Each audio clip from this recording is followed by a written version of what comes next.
नमस्कार, मैं हूं Surendra Pawar. Adarsh coaching classes YouTube channel Jaitaran में आपका हार्दिक अभिनंदन, स्वागत। आज हम मनोविज्ञान में पढ़ने वाले हैं। हमारा जो टॉपिक है वह है संज्ञानवाद के अंदर, ध्यान रखिएगा, संज्ञानवाद के अंदर पहला टॉपिक हम पढ़ रहे हैं गेस्टाल्टवाद।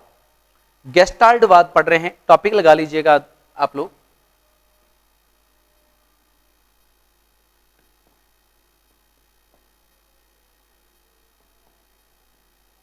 संज्ञानवाद, और संज्ञानवाद के अंदर हम लोग पढ़ रहे हैं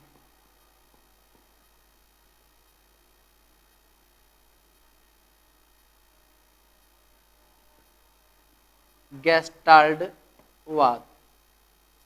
गेस्टाल्टवाद का सिद्धांत, इसके बारे में हम लोग बात कर रहे हैं। गेस्टाल्टवाद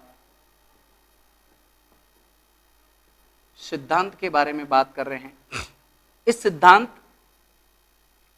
इस सिद्धांत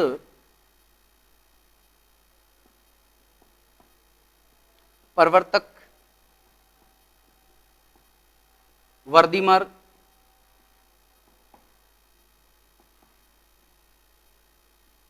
कोहलर, कॉफका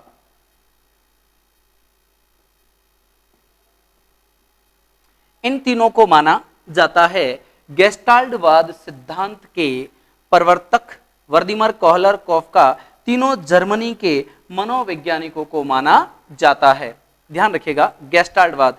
और यहां पर यह शब्द आया है गेस्टाल्ट। गेस्टाल्ट जर्मन भाषा का शब्द है, ध्यान रखिएगा, और जिसका अर्थ होता है समग्र या पूर्णाकार। समग्र या पूर्णाकार, इसका अर्थ होता है गेस्टाल्ट का, समग्र या पूर्णाकार। ध्यान रखिएगा। अब हम बात करते हैं इस गेस्टाल्टवाद के अंदर सिद्धांत आता है अंतर्दृष्टि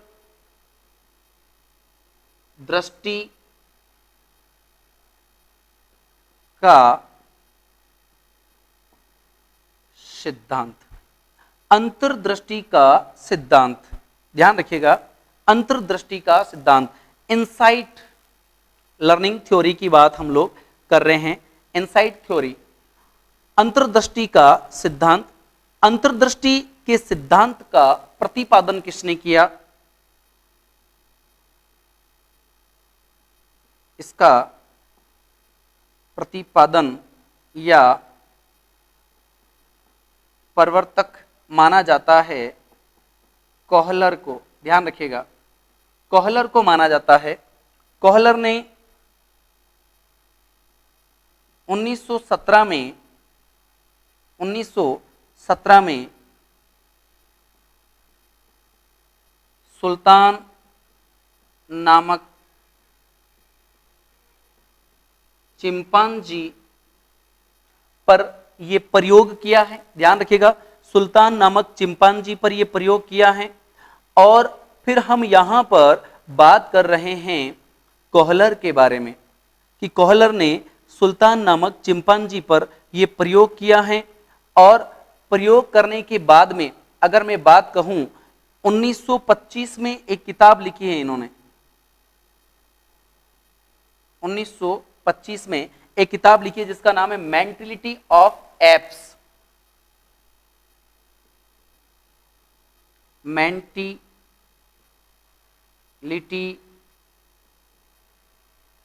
ऑफ एप्स, ये पुस्तक लिखी है इन्होंने, मेंटलिटी ऑफ एप्स। ध्यान रखिएगा। तो अंतर्दृष्टि का सिद्धांत जिसे हम कह रहे हैं, वो सिद्धांत का प्रतिपादन या प्रवर्तक कोहलर को माना जाता है। ध्यान रखिएगा। लेकिन अगर हम बात करें गेस्टाल्टवाद, तो इसके प्रवर्तक वर्दीमर, कोहलर और कॉफका तीनों माने जाते हैं, जो जर्मनी के हैं। आगे हम बात करते हैं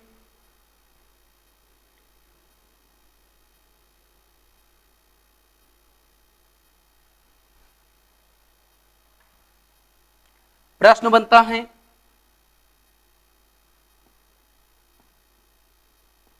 सूज का सिद्धांत, यानी जो अंतः दृष्टि का सिद्धांत है कि उपनाम क्या क्या है। तो नंबर 1 पर इसका नाम आता है सूज का सिद्धांत। नंबर 2 पर हम बात करते हैं, नंबर 2 पर पूर्णाकार सिद्धांत। नंबर 3 पर आता है समग्राकृति सिद्धांत, समग्राकृति सिद्धांत इसका नाम आता है। फिर इसका नाम आता है सोच का सिद्धांत, सोच का सिद्धांत, सोच का सिद्धांत भी इसी का नाम आता है।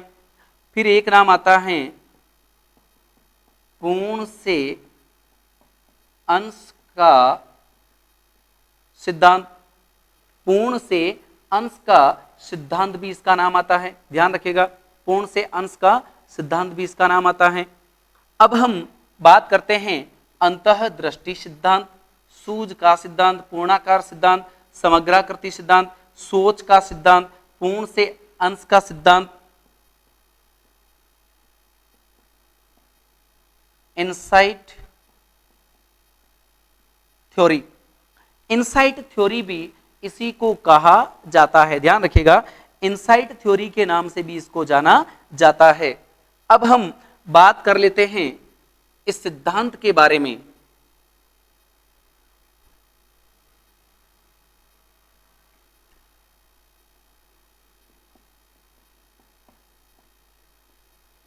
गेस्टाल्टवाद का शुभारंभ 1911 में जर्मनी में वर्दीमर ने किया। गेस्टाल्टवाद की बात कर रहा हूं। 1916 में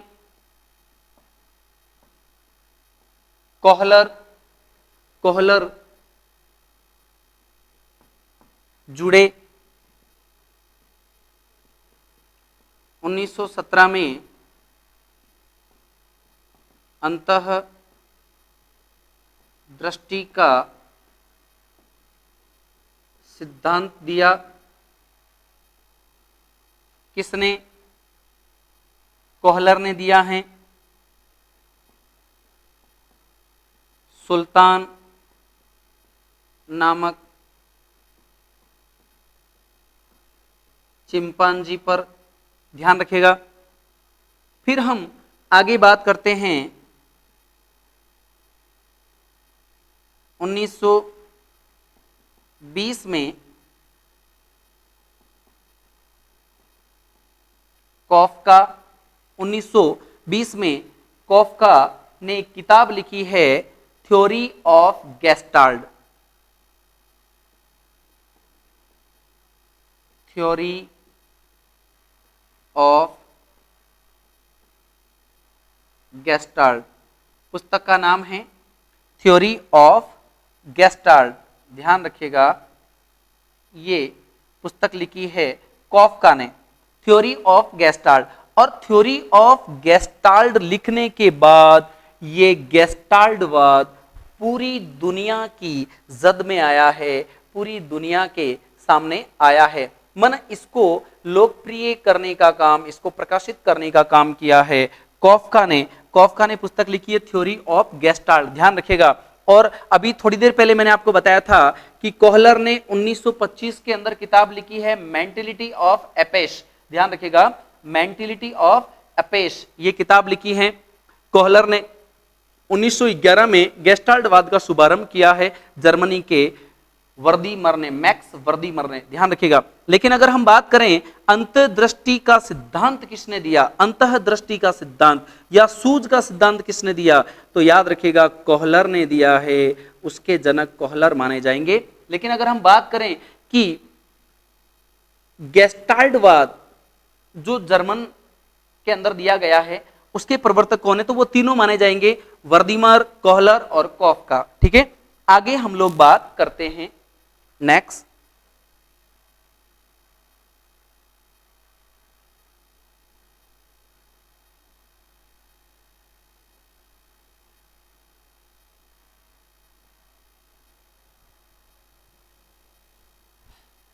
नेक्स्ट बात करते हैं इस सिद्धांत के अंदर, याद रखिएगा इस सिद्धांत के अंदर गुड ने कहा है,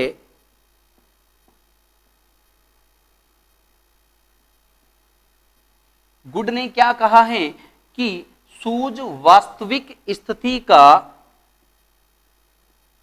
सूझ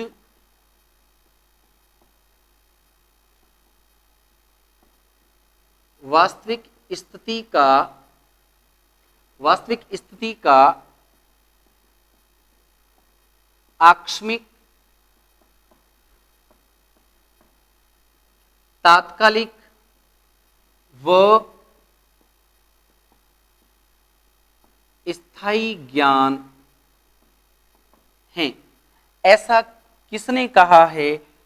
गुड ने कहा है। ध्यान रखिएगा, गुड ने कहा कि जो सूझ जो है वो वास्तविक स्थिति का आकस्मिक, तात्कालिक और स्थायी ज्ञान है, ऐसा कहा है गुड ने। ध्यान रखिएगा। आगे हम बात करते हैं कि ये जो सूझ का सिद्धांत है, इस अंतर्दृष्टि के सिद्धांत के नियम क्या क्या हैं? अंतर्दृष्टि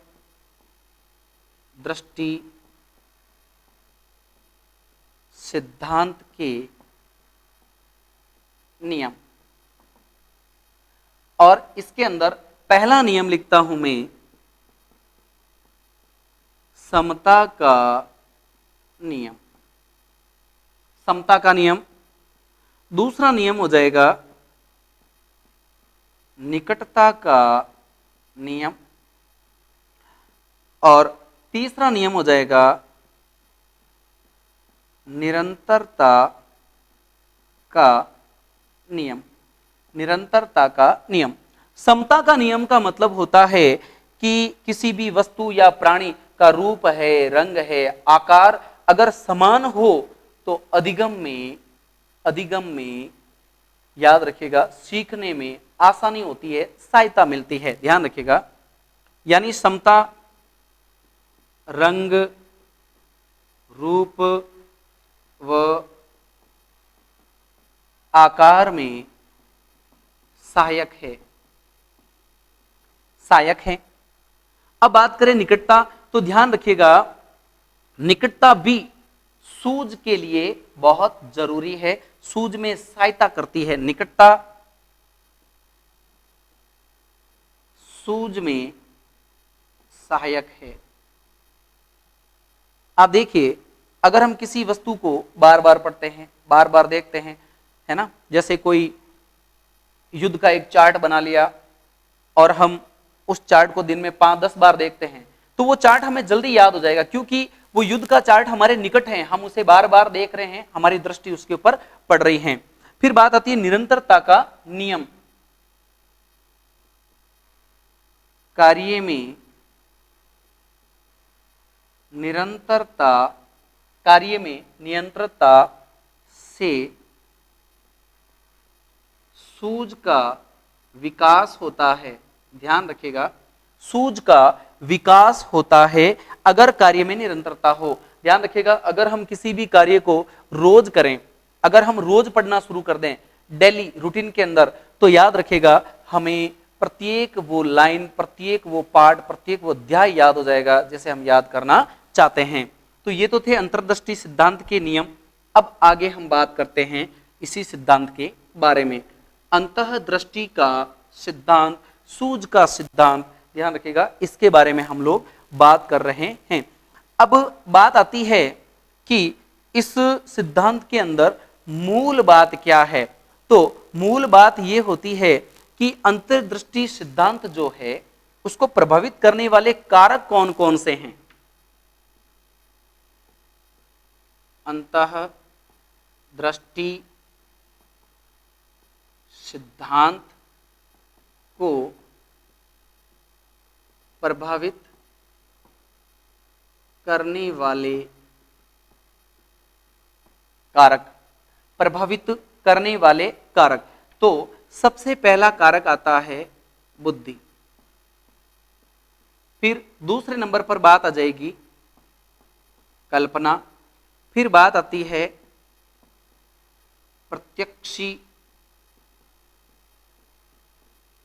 प्रत्यक्षीकरण की बात आ जाती है, फिर बात आती है पूर्व अनुभव का प्रभाव,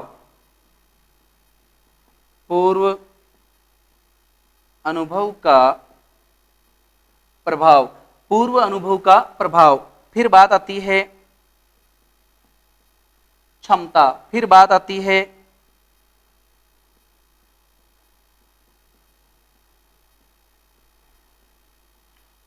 संपूर्ण अनुभव, फिर बात आती है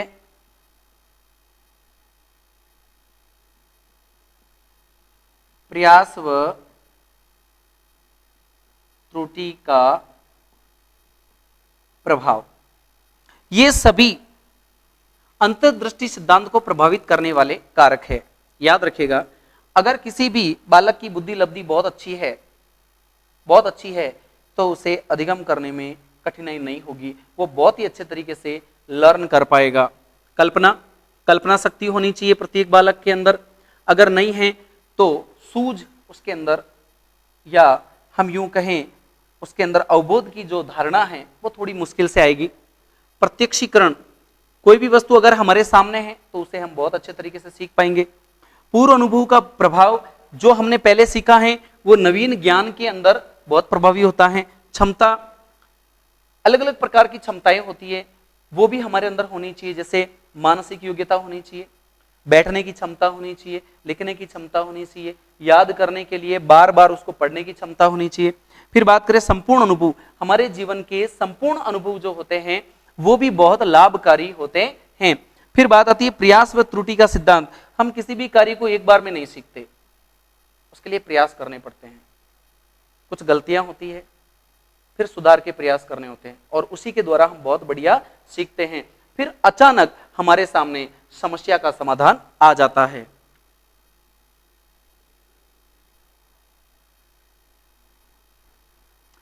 आगे हम बात करते हैं इसी सिद्धांत के अंदर, ध्यान रखिएगा कि सिद्धांत में क्या क्या जरूरी है, अनुप्रयोग क्या क्या है, वो हम बात करते हैं अनुप्रयोगों के बारे में।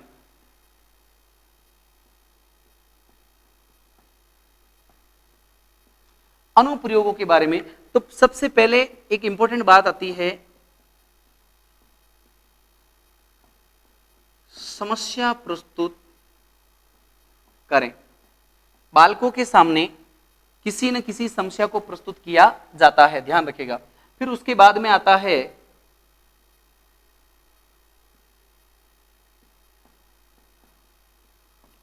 विकास का आभास नहीं होता है बालकों को, विकास का आभास नहीं होता है बालकों को, और अचानक समस्या का समाधान उत्पन्न हो जाता है। अचानक समस्या का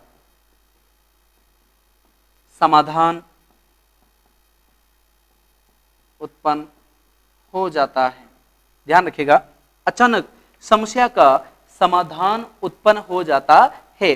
अब हम बात करें अधिगम के 3 स्तर कौन कौन से हैं।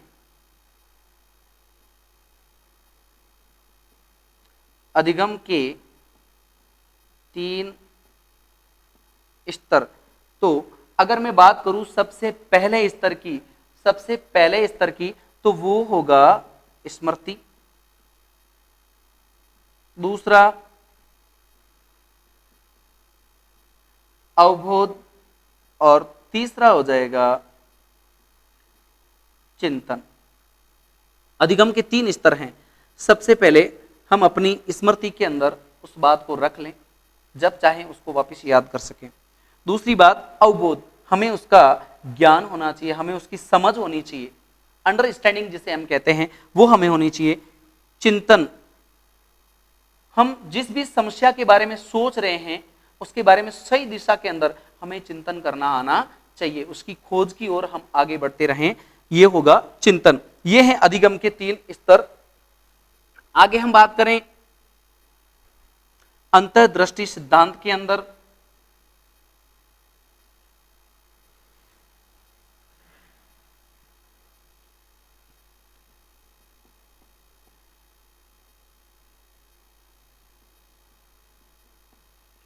उन्नीस सौ 17 में कोहलर ने चिंपांजी सुल्तान पर प्रयोग किया। अब उस प्रयोग के बारे में हम लोग बात कर लेते हैं, ध्यान रखिएगा, उस प्रयोग के बारे में हम लोग बात कर लेते हैं। एक,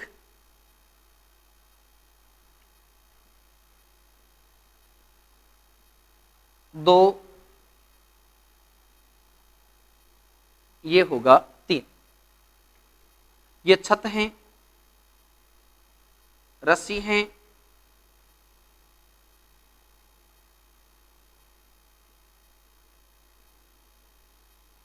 और ये केले लटका रखे हैं इस छत पर।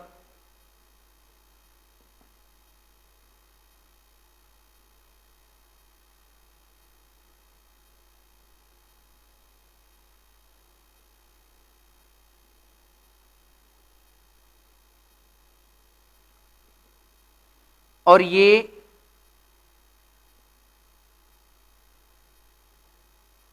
चिंपांजी हैं, भूखा है, इसका नाम है सुल्तान, इसका नाम है सुल्तान।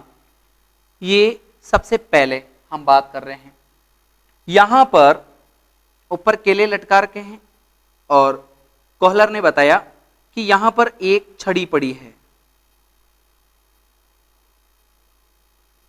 छड़ी पड़ी है।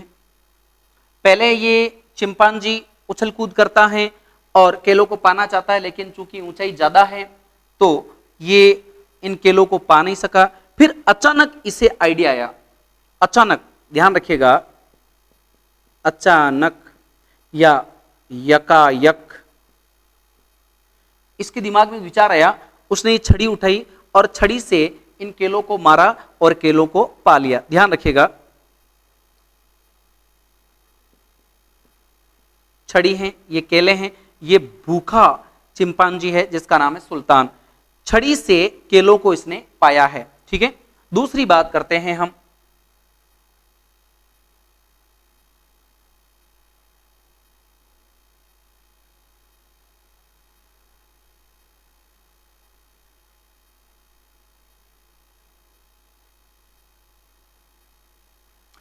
अब देखिए इस बार रस्सी को थोड़ा छोटा कर दिया गया। यहां देखिए, यहां रस्सी लंबी थी, इस बार रस्सी को थोड़ा छोटा कर दिया गया।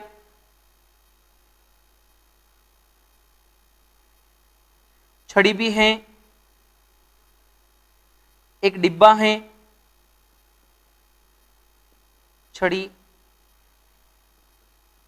डिब्बा,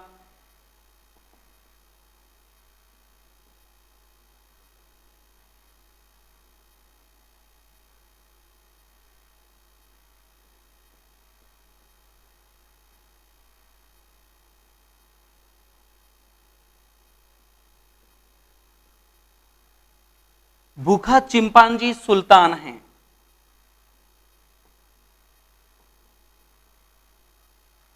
अब इस बार केलों को थोड़ा ऊपर किया गया, लेकिन एक डिब्बा यहां पर रख दिया गया। बंदर के दिमाग में पहले से ही था कि मैं छड़ी से इसको प्राप्त कर लूंगा, लेकिन छड़ी से मारने पर भी ये केले थोड़े ज्यादा ऊंचे थे, इसलिए ये पा नहीं सका। फिर अचानक इसको आइडिया आया और ये इस डिब्बे के ऊपर चढ़ गया, यहां से डिब्बे के ऊपर चढ़ गया, ये छड़ी हाथ में ली और केलों को पा लिया। ध्यान रखिएगा, पहला प्रयोग हो गया, दूसरा प्रयोग हो गया। तीसरे प्रयोग में देखिए,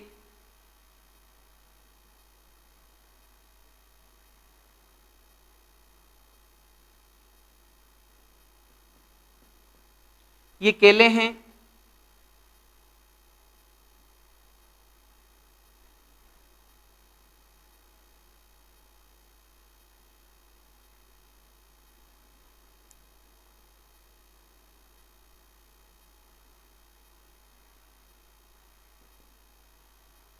छड़ी है,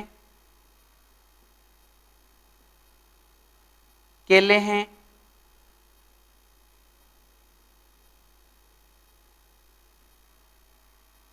यहां पर 2 डिब्बे हैं,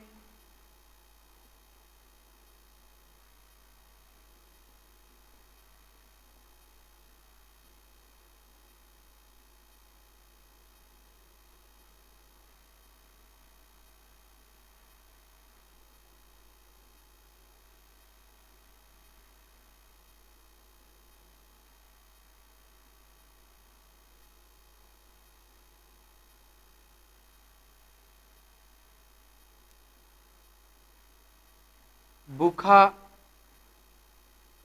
सुल्तान चिंपांजी है। अब देखिए इस बार यहां समझने वाली जो बात है वो ये है कि इस बार 2 डिब्बे हैं, ध्यान रखिएगा, इस बार 2 डिब्बे हैं, छड़ी एक ही है और चिंपांजी फिर से भूखा है। अब इस बार इसे अचानक एक आइडिया आया, छड़ी लेकर के इस डिब्बे पर चढ़ा, मारना चाहा, इसको तोड़ना चाहा लेकिन टूटा नहीं, तो इसे अचानक एक आइडिया आया और इस डिब्बे को इस डिब्बे के ऊपर रख दिया, डिब्बे के ऊपर डिब्बा रख के छड़ी से इसने केलों को पा लिया। तो यहां पर कोहलर ने समझाने का प्रयास किया है कि ध्यान रखिएगा, गेस्टाल्टवाद या अंतर्दृष्टि सिद्धांत की मुख्य विशेषता मैं आपको बता रहा हूं कि कोहलर यहां समझाने का प्रयास कर रहा है कि जो विचार हैं, जो समस्या का समाधान है, वो सने सने नहीं आता, धीरे धीरे नहीं आता, बल्कि अचानक आता है और समस्या का समाधान हो जाता है। जो भी समस्या का समाधान होने के लिए जो आइडिया आता है, जो विचार आता है, वो धीरे धीरे नहीं आता है, बल्कि एकदम से आता है और अचानक उस समस्या का समाधान उत्पन्न हो जाता है और हमें अधिगम हो जाता है। यानी कि गेस्टाल्टवाद ये कहता है कि अधिगम धीरे धीरे नहीं, अचानक होता है, यकायक होता है, जो भी समस्या होती है उसका समाधान एकदम से हो जाता है। अब हम बात करते हैं कि इस सिद्धांत का शिक्षा में क्या महत्व है। इस सिद्धांत का शिक्षा में क्या महत्व है, शिक्षा के अंदर क्या महत्व है।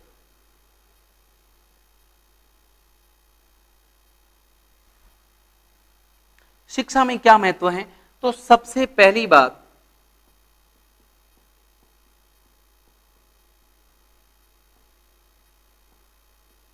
गेस्टाल्टवाद का या अंतर्दृष्टि या सूझ का शिक्षा में क्या महत्व है, इस पे हम बात कर रहे हैं। पहली बात है अधिगम का लक्ष्य जरूर देना चाहिए बच्चों को, अधिगम का लक्ष्य दिया जाए। दूसरी बात आती है पूर्ण समस्या को प्रस्तुत किया जाए। समस्या को पूर्ण रूप से प्रस्तुत किया जाए, आधे अधूरे रूप से नहीं, पूर्ण समस्या रखी जाए।